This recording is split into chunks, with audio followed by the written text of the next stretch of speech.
Welcome to the Australian Conference of Economics.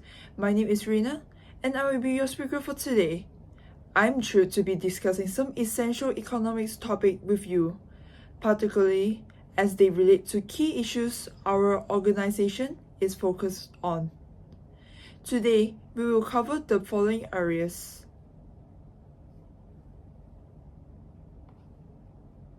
Without further, let's get started.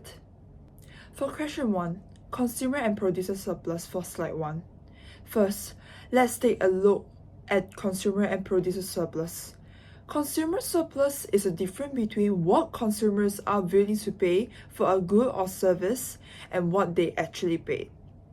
It represents the extra value or benefit consumers receive because they pay less than the maximum amount they are prepared to spend. Similarly, producer surplus is a difference between the price producer receives for a good or service and the minimum price they are willing to accept. It reflects the benefit producer gain by selling at a price higher than their minimum acceptable price. Slide 2. Now, let's explore the effect of a consumption tax. When a tax is imposed, both consumer and producer surplus shrink.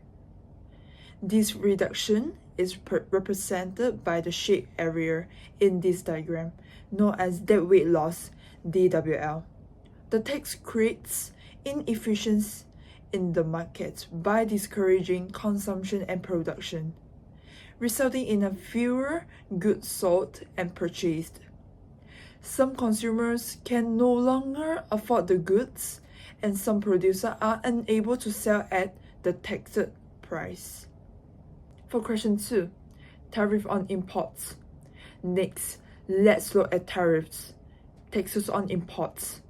In this diagram, we see that the new price after a tariff is added to the equilibrium price, shifting the equilibrium point to a new location labeled E1. What makes tariff different from consumption taxes is that the entire tax burden is passed to consumers upfront, making the deadweight loss, DWL, even larger compared to consumption taxes, which are typically shared between consumers and producer. The inefficiency caused by the tariff creates a more significant reduction in overall welfare. Question 3. Generative AI and inequality in the labor markets. For slide 4, now let's move on the impact of generative AI on inequality in the labor market. Generative AI refers to artificial intelligence systems that generate new outputs based on the data provided to them. This technology can either reduce or increase inequality depending on how it is utilized. In the first scenario, generative AI can help reduce inequality.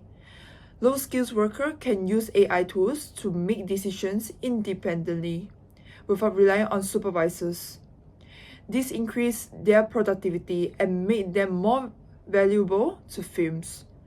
As the demand for low-skilled labor increases, the demand curve shifts to the right, narrowing the gap between low-skilled and high-skilled workers, thereby reducing inequality. For question 4, generative AI and productivity. For slide 5, let's now explore how generative AI could impact productivity and outputs in the economy. In the first scenario, where generative AI boosts productivity, firms become more efficient.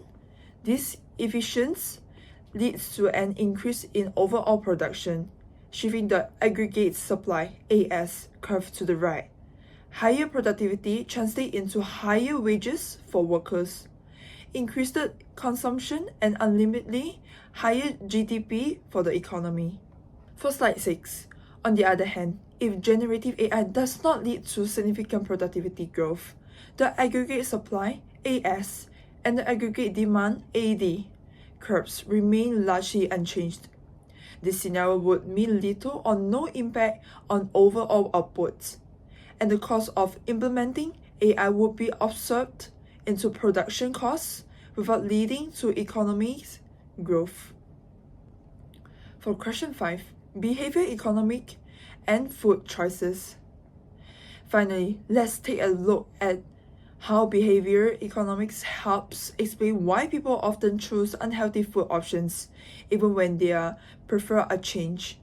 One reason is percent basis. People tend to prioritize immediate gratification like the pressure of eating unhealthy food over the long-term benefits of healthier choices. For slide 8, heuristic or mental shortcuts also play a role. For example, consumers might believe that low-fat or sugar-free foods are automatically healthy, leading them to make poor nutritional choices. For slide 9, the framing effect is another factor.